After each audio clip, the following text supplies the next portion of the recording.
In less than 2 weeks, India will mark the 8th anniversary of the Mumbai attacks.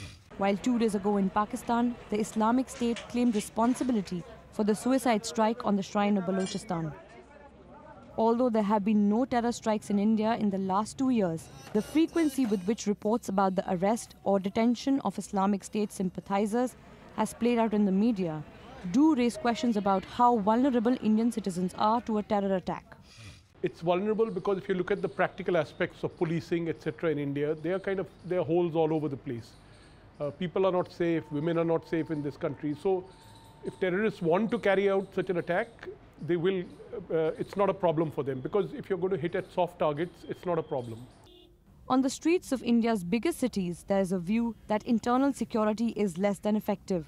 If you go to Lajpat Nagar, it's a very crowded, I think it's the most crowded market, and it's probably the hotspot area for anybody to sort of think and, do some sort of activities there which are not required. But then those areas need to be specifically trained forces, armed forces need to be there present at that people can just give them a call and then they should just start, doing their activities. Most vulnerable position for Delhi is the population, the crowd, and we have a lot of people here, a lot of traffic, a lot of things building up here. So that makes us, our city and definitely our country vulnerable to terrorism.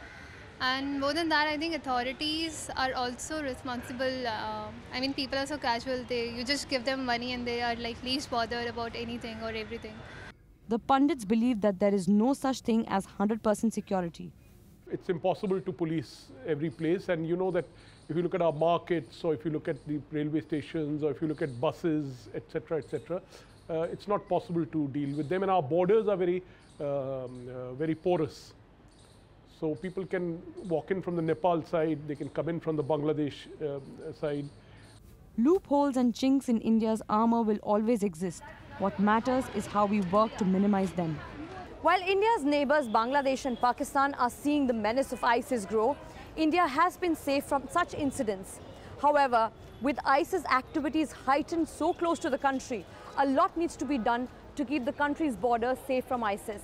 Till that is done, India will remain vulnerable to various terrorist threats. Jessica Taneja for Wion in New Delhi.